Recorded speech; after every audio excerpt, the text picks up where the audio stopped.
धर्मपत्नी अपेक्षा करथिले केतेबेले फूल धरी घर को फेरिबे आउ ठाकुर पूजा हेब। झियो चाहि रहिथिला बापा को जे बापा आसिले मिसिके बुलिबा पई बाहर को जिबे बोली। सेपटे टोकन धरी अपेक्षा करिथांती अनेक रोगी। कर्नेल डाक्टर ऑफिसर आसिले तांको कही निज निजर रोग पई औषध लिखि नेबे, किंतु समस्तक अपेक्षा अपेक्षारे रहि जाइथिला। बापा घर को न फेरिबारु झियो खोजी खोजी पहुंचीथिला रोंड होइथिबा किछि लोकंक पाखरे। तळे पडिथिले बापा। झियो बापार फोटो देखाई लोकंकु पचारुथिले, यांकु देखिछंती कि? सेतेबेले से जहा देखिले सते जेमिति आकाशटा तांको मुंड उपरि छिड़ी पड़िथिला। काहेकि ना बापा खेताक्त अवस्थारे पड़ी रहिथिले रास्ता कड़रे। पाखरे पड़िथिला किछि तोळा जाइथिबा फूल आउ टोपी। ए घटनाटी घटिथिला भुवनेश्वर चंद्रशेखरपुर थाना अंचल। तो आम सब आर्मी अफिसर होचु। गोटे आर्मी कॉलोनी अच्छे एडब्ल्यूएच कॉलोनी से कर्नेल बेहेरा मो पड़ोसी सी जन बहुत भल डाक्तर आउ सी सकाळु सब मॉर्निंग वॉक रे जाती 5टारे मॉर्निंग वॉक रे जाती। आज जाकि 7टा पर्यंत फेरिलेनी। स्त्री सुस्मिता फोन कला कहीं फेरलेन टिके देखंतु। गला बेलू सी बोधे 5:30 ରୁ 5:45 भितर भगवान को जना किए पछर मारिची कौन करची। बॉडी साइड रे पड़ीथिला, मुंडटी कणा हो जाइछि, रक्त बहुत बही जाइछि, नाकरु कि कानरु मु ठीक कहि परिबिनी कौन रक्त बाहरिछि। माने मते सब दुख लागुछि। आमे गोटे सभ्य समाज रे रहूछु, लोक माने चालुचंती, लोक माने जाउचंती, केही देखलेनी गने भद्रलोक पड़ीचंती। से भद्रलोक होंतु, से रिक्शा वाला हो, से गोटे गामुछा पिंधाउ, से गोटे हाफ पैंट पिंधाउ, तमे तो देखियो गोटे लोक 5:30 कहीं रास्ता कड़े पड़ी, कहीं रक्त पड़ी, कहार मनुष्यत्व नहीं, कहार विवेक नहीं, समस्त निज पर व्यस्त।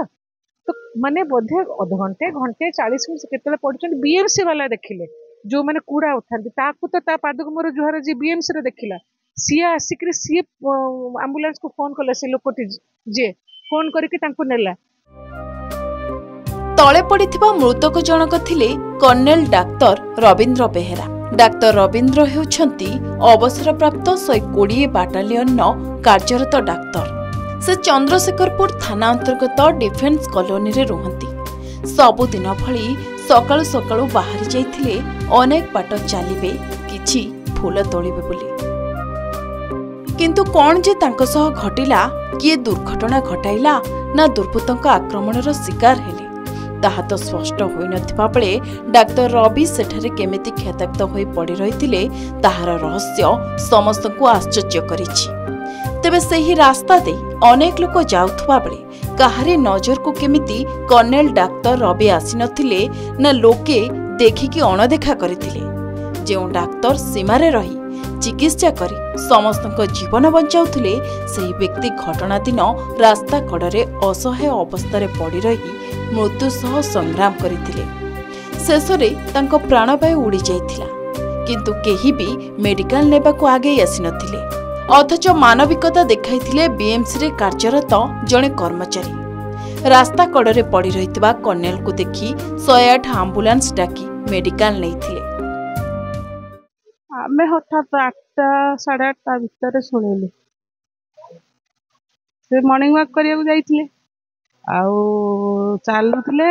तापरे फूल टिके तोलिबा पई हाथ बढैछंती, जो पछरु गोटे कार आसी बाड़ी देकी पळैला समस्त कहउछंती। तापरे पडिगला सेई पाखा पाखी एरिया बुद्ध पार्क एरिया हेइथिबो कि कोन आमे तो ना। तापरे से सेठी पड़ीगलु ताकर मुंड माड़ हो जाइछि ना पछपटटा। से तापर लोक देखिकी झील खोजिया को गला, जमती लेट है मत खोजिया को गला मिसेस भी कहले कहीं एत आसुना झील जा देखी आस। से गले से झील खोजिक आइला पाइलानी। पुणी आउ थे गलारू से दले लोक ठिया होते से कहले जे ये से अटके कहला एठी कौन गोटे किसी कि ना नाई एठी जन पड़ी जाइए ना किए पड़ी जाइए से फोटो उठे रखिले देखले आम आम्बुलांस में पठेलु। सकाळु जाती वाक करिया 7टा पर्यंत 6टा सुधा घर को फेरी आसती। 7टा सुधा जितेबाला सी न फेरिले वाइफ मो हजबैंड को फोन कले जे जाइचंती वाक करिया एपर्यंत कहीं फेरी ना। मो हजबैंड से कर्नल एम के राउत सी गले स्कूटी नहीं खोजा खोजिकी गला बेलू बीएमसी वाला हॉस्पिटल को नहीं आसी फूल तोड़ी पॉलीथिन पड़ी फूल पॉलीथिन टोपी गोटे जगार पड़ी सब पड़ी से झील तांकर जाइए खोजी खोजी झील को से फोटो देखते झील चिन्हिची जे हाँ ये मो बापा बोली।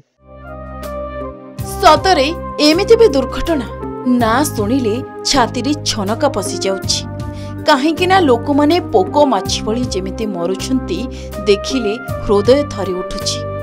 जुआडे देखिबो आत्मीय परिजनकर कांद बोपाळी परिवार वर्गंकर बुकु फटा चित्कार काहार संसार उजुड़ी जाउछि तो किए बापा को हराउछि केउठी बुढ़ा बापा थाउ थाउ भेंडिया पो चली जाउछि। एभली दुखद घटना राजधानी रे अनेक समय घटुछि तेबे समय थिला मध्याह्नर किंतु एठी आउ माँ कांदु नथुला पुओ पाई कि स्त्री कांदु नथुला स्वामी पाई केवल नीरवरे पड़ोशी परिजन शव व्यवच्छेद को अपेक्षा करथिले। एही घटना जानिला परे आपण मानक अंतर तळे अनेक प्रश्न उंकी मारिबो। सतरे आमे कोन एमिति समाज मध्यरे रहउचंती जेउठी लोकंकर अंतर रे निष्ठुरता भरी रहिछि सते जेमिति विवेक शून्य होई जाइछंती एमाने न होइथिले कर्नेल कौन एपरी रास्ता कड़े पड़ी छटपट होई तांको जीवन जाइथांता कारण समय पूर्व जदि कर्नेल को डाक्तरखाना निया जाइथांता हुए तो तांको जीवन बंची पारिथांता से आज आम गहणरे थांते केते लोकंकु सुस्थ कराउ थांते। भुवनेश्वर राजांक रिपोर्ट के न्यूज ओडिशा।